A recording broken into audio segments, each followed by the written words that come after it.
सुप्रभात। मैं जगेंद्र राणा। आज की हमारी आध्यात्मिक चर्चा का विषय है मन की क्रिया। मन की क्रिया। मनुष्य जीवन की सार्थकता क्या एक जीवन में संभव है? प्राय लोग पूछने लगते हैं, सार्थकता से तात्पर्य क्या है? जीवन की सार्थकता का अर्थ प्रत्येक मनुष्य के लिए समान नहीं हो सकता, क्योंकि सभी मनुष्यों की बुद्धि का स्तर एक जैसा नहीं होता। सबके अंतर में ना जाने क्या क्या इच्छाएं, वासनाएं, अभीप्साएं जन्म जन्मांतर से अड्डा जमाए हुए बसी। इस देह और इस संसार संबंध की इच्छाएं ही पूरी नहीं हो पाती।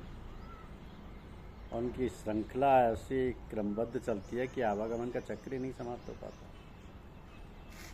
पर मनुष्य जीवन की सार्थकता का जो मुख्य उद्देश्य है उसका तो कहना ही क्या।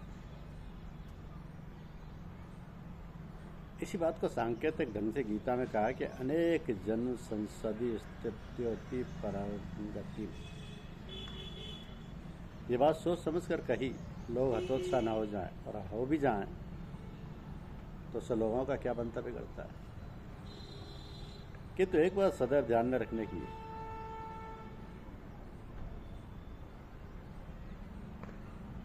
एक बात सदैव ध्यान में रखने की है कि सभी लोगों के लिए वह मनुष्य, सभी लोगों के लिए वही है कि मनुष्य जैसा सोचता है वैसा ही बन जाता है। अब इसका अर्थ ये हुआ कि मनुष्य चाहे प्रयत्न करे या ना करे, केवल सोचने मात्र से वैसा ही बन जाए। ध्यान देकर विचार करें आप लोग, बिना सोचे विचारे तो कोई काम होता नहीं, कोई क्रिया बनती नहीं। तो सोचना भी तो एक क्रिया है, काम है। शारीरिक क्रिया, मानसिक सही, शारीरिक क्रिया नहीं तो मानसिक सही। शरीर में जो इंद्रियां हैं वह भी जब तक मन की अनुमति नहीं बन पाती कोई काम नहीं कर सकती। मन की क्रिया बहुत गहरी होती है। मन की क्रिया बहुत गहरी होती है। बहुत सी बातें हम सोचते हैं और भूल जाते हैं। भूल जाने का अर्थ यह नहीं कि वो विचार कहीं चला गया। वो विचार आपके अंतर्मन में जाकर बैठ रहता है और समय की बाट जोता रहता है। जहाँ अवसर पाता है वहीं सोचा हुआ कार्य कर बैठता है। ऐसे असंख्य विचार हमारे अंतर्मन में डेरा जमाए सोते रहते हैं और जब भी समय पाते हैं अपना काम कर जाते हैं। तो ये सब एक जन्म में ही संभव नहीं होता है। इसी प्रकार जो साधना रखते हैं उनकी शब्द साधना ऊंचा तथा सच्चा संगीत है। वो शब्द हमेशा हमारे अंतर में गूंजने वाला है और इसे ही ईश्वरीय आवाज़ कहते हैं। तो जो सच्चे सतगुरु और संत हैं वही अपने आप सेवक को शब्द सुनने का भेद और तरीका बतलाते हैं।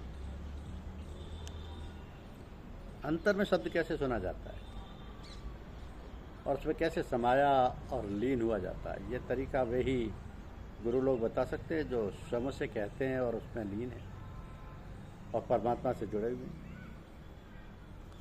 इसका वर्णन कबीर दास जी ने सूरत शब्द योग नाम से किया है। यह तरीका सरल है, इसमें शक नहीं, मगर इसके पूरे जानकार और सच्चे सतगुरु बिल्ले ही मिलते हैं। यह मार्ग यानी शब्द मार्ग सरल होते हुए भी बहुत कठिन है। इस मार्ग पर वही चल सकता है जिसने अपने आप को पूरी तरह से गुरु के समर्पण कर दिया है और बिल्कुल उनकी इच्छा और इशारे पर चल सकता है। इस मार्ग में आदमी इतनी जल्दी तरक्की करता है कि कदम डगमगाने लगता है। अगर गुरु लोग उसकी संभाल और देखभाल करते हैं तो जरा सी लापरवाही से साधक कहीं का कहीं जाकर गिर सकता है। इसलिए संयम और यम नियम का पालन बहुत जरूरी है। जिस साधक ने पहले से ही यम नियम आसन आदि का अभ्यास कर रखा है और शरीयत की पूरी पाबंदी करता है, उसको कोई खटका नहीं है। उसे तो गुरु लोग साथ संभाल कर निकाल ले जाते हैं। किंतु जो गुरु से दूर रहते हैं और धर्मशास्त्र के अनुसार उनका रहन सहन और व्यवहार नहीं है, उनको बहुत कठिनाई का सामना करना पड़ता है, क्योंकि आजकल दुनियादारी और घरगृहस्थी का चक्कर ऐसा है कि आदमी को फुर्सत नहीं है। जो थोड़ा बहुत समय मिलता है उसमें भी यदि सावधान ना रहा तो फिर बड़ी कठिनाई का सामना करना पड़ता है। भगवान ही दया कृपा करें और गुरु लोग अपनी सामर्थ्य से उसको साधे रहें तो फिर बेड़ा पार है।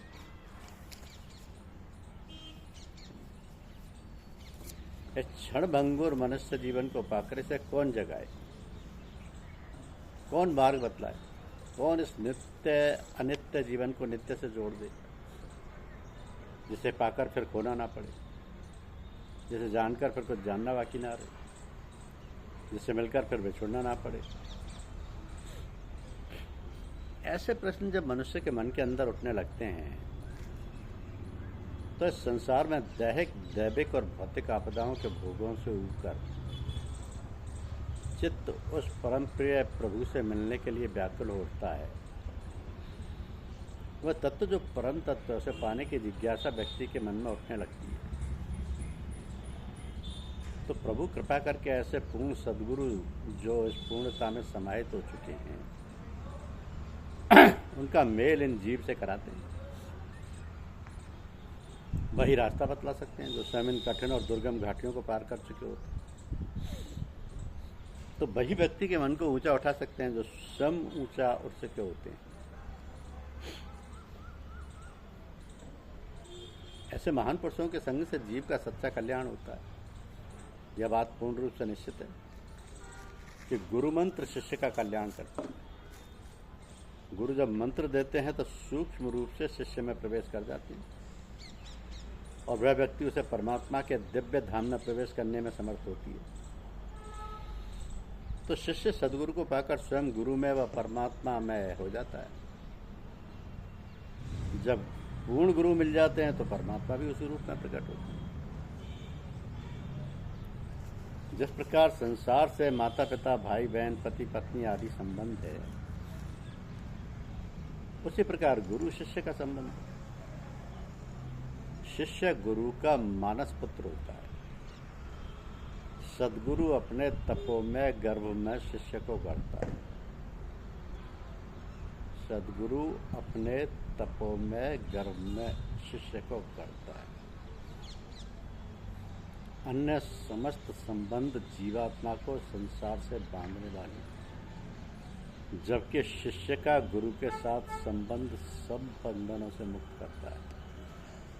संसार में यदि कोई सार्थक संबंध है तो वो गुरु शिष्य का संबंध है, जो सभी सांसारिक बंधनों से मुक्ति दिलाता है तथा जीवात्मा को परमात्मा का अनुभव कराकर मोक्ष का द्वार खोल देता है। तो जो ज्ञान के अंधकार को नष्ट कर दे तथा ज्ञान का प्रकाश फैला दे वही गुरु है। गुरु वह जो नित्य निर्गुण निराकार पर ब्रह्म का बोध कराते हुए वैसे ही शिष्य में ब्रह्म भाव प्रकट कर दे। यही गुरु का मुख्य कार्य है। तो जिस व्यक्ति की आत्मा से दूसरे की आत्मा में शक्ति का संचार करने की क्षमता हो, सचमुच वही सद्गुरु है। सद्गुरु के प्रति श्रद्धा में गति बढ़े, श्रद्धा में रस बढ़े तो शिष्यत्व का फूल खिलता है। अटूट श्रद्धा तभी होती है जब शिष्य तर्क एवं संशय रहित हो जाता है। जहाँ तर्क वितर्क होगा वहाँ श्रद्धा नहीं होगी, जहाँ श्रद्धा नहीं होगी वहाँ गुरु कृपा नहीं होगी। गुरु शिष्य के बीच का बंधन श्रद्धा ही है। ये बंधन मजबूत होगा तो गुरु से संबंध स्थापित हो सकेगा। गुरु ऐसे होते हैं जैसे आँख, शिष्य ऐसे होता है जैसे अंधा। और जिसके पास आंखें हैं उसके लिए प्रकाश स्वयं सिद्ध है, लेकिन जिसके पास आँख ही नहीं है उसके लिए प्रकाश का अनुभव करना असंभव है। तो वह तो ये अनुमान भी नहीं लगा सकता कि प्रकाश जैसी कोई वस्तु भी हो सकती है। प्रकाश तो दूर, अंधे को अंधेरा भी नहीं दिखाई पड़ता। तो अंधेरे को देखने के लिए भी आँख चाहिए। अंधेरा आँख का ही अनुभव, बिना आँख के अंधेरे का भी पता नहीं चलता। हम सब ऐसे ही अंधे हैं, हमें अपने अंधेरे का भी पता नहीं और प्रकाश का भी प्रमाण मांगते। तो जिनके पास गुरु रूपी आँख होती है वही दिव्य ज्योति के दर्शन कर सकता है। गुरु कृपा से ही जीवन में चमत्कार होता है। गुरु कृपा से ही शिष्य का अस्तित्व एक फूल की भांति खिल उठता है। गुरु खुद सुगंधि युक्त होता है और दूसरों को सुगंध बांटता है। जब गुरु की कृपा का बाण लग जाता है तब हृदय बोल उठता है, लंगड़ा चलने लगता है। गुरु के बिना धार्मिक जीवन का लाभ नहीं होता। गुरु शक्ति का संचार केवल मनुष्य शरीर में ही संभव है। गुरु रास्ता दिखला देते हैं, आगे बढ़ा देते हैं। मन का आधार तो सूक्ष्म शरीर ही है, परंतु मन का कार्य स्थूल शरीर से ही होता है। सब प्रकार की उन्नति मनुष्य के सच्चरित्रता की उच्चता पर निर्भर है। गुरु में अचल श्रद्धा रखना तथा धैर्य, क्षमा एवं करुणा वृत्ति का अनुशीलन होना चाहिए। आदिकाल से ही भारत में गुरु शिष्य परंपरा चली आ रही है। गुरु शिष्य परंपरा ही आदिकाल से ज्ञान संपदा का संरक्षण कर उसे श्रुति के रूप में क्रमबद्ध कर दिया गया। गुरु मानवीय चेतना का मर्मज्ञ होता है। वह शिष्य की चेतना को उलटफेर करने में समर्थ होता है। गुरु की हर चोट शिष्य के अहंकार पर होती है तथा वह किसी प्रकार से डांट व फुचकार से धोकर साफ सुथरा बनता है। तो वस्तुतः गुरु शिष्य संबंध का आध्यात्मिक स्तर उच्च स्तरीय आदान प्रदान के लिए होता है। शिष्य अपनी सत्ता के अहम को गुरु चरणों में समर्पित करता है। गुरु शक्तिपात यानी तवज्जो द्वारा अनुकंपा से उसे ज्ञान प्राप्ति का अधिकारी बनाता व जीवन मुक्त कर देता है।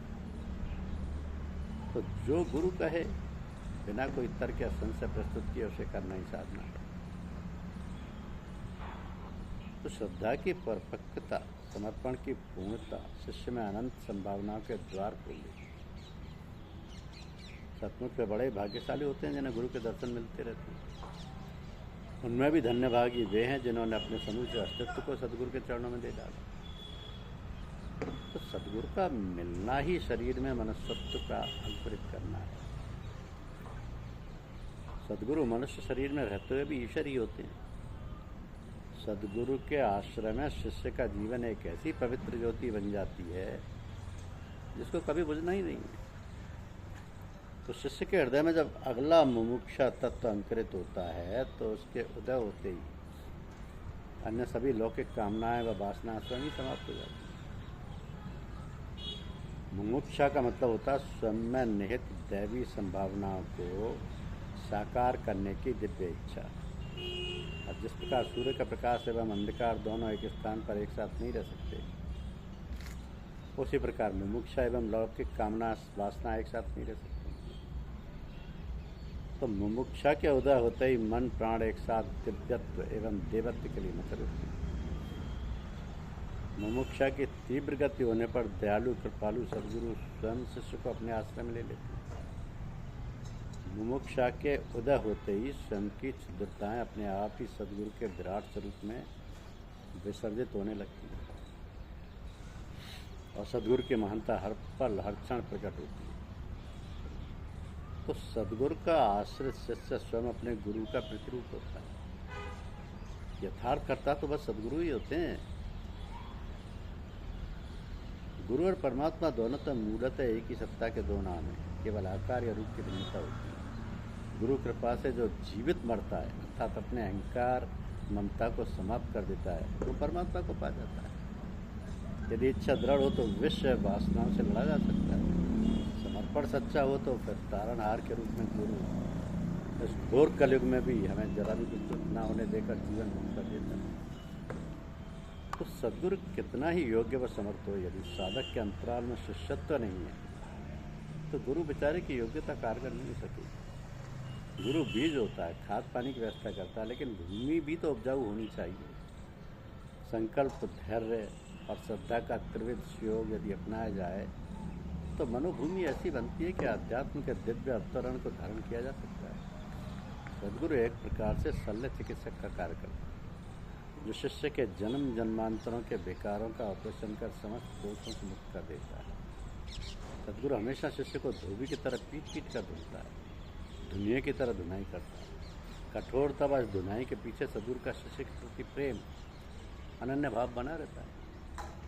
तो सदगुरु की शरण सुगंधी देती है। सदगुरु के चरणों की शरण ही शिष्य के लिए परम गति होती है तथा शिष्य का मान बढ़ता है और शिष्य फलता फूलता है। जिसके जीवन में सदगुरु के चरणों की पीत लग गई तो समझना चाहिए कई पीढ़ियां तरेंगी। संस्कार आगे परिवार के लोगों में चलते हैं। कभी जिस कुल में कोई साधक कोई तपस्वी पैदा होता है तो वह कुल भी ऊंचा उठता है और उनका जन्म स्थान पूरा क्षेत्रीय तीर्थ का पवित्र स्थान बन जाता है। तो भगवान की दया कृपा कोई कमी नहीं छोड़ती। फिर भी पूर्णत्व को प्राप्त से कोई यहीं पर रुक कर बैठ नहीं जाना चाहिए। कीर्ति आए समृद्धि आए तो भी साधक को सर्वदा आगे बढ़ते रहना चाहिए। आगे बढ़ने का तात्पर्य यह भी है कि रिद्धि सिद्धि ये सारी चीज़ें सामने लाकर खड़ी हो जाएं। तो भगवान से प्रार्थना करनी चाहिए कि हे प्रभु श्री राम, संसार की माया अपनी ओर खींचने के लिए विवश कर रही है, लेकिन मुझे संसार की माया नहीं, आपकी शरण चाहिए। हे प्रभु श्री राम, आप मुझसे सब कुछ ले लो, लेकिन सदगुरु के चरणों के प्रति मेरी श्रद्धा कम नहीं करना, मेरी भक्ति को कम नहीं करना, मेरे विवेक पर लगन में कमी नहीं आनी चाहिए। यही मेरी आपसे प्रार्थना है। धन्यवाद।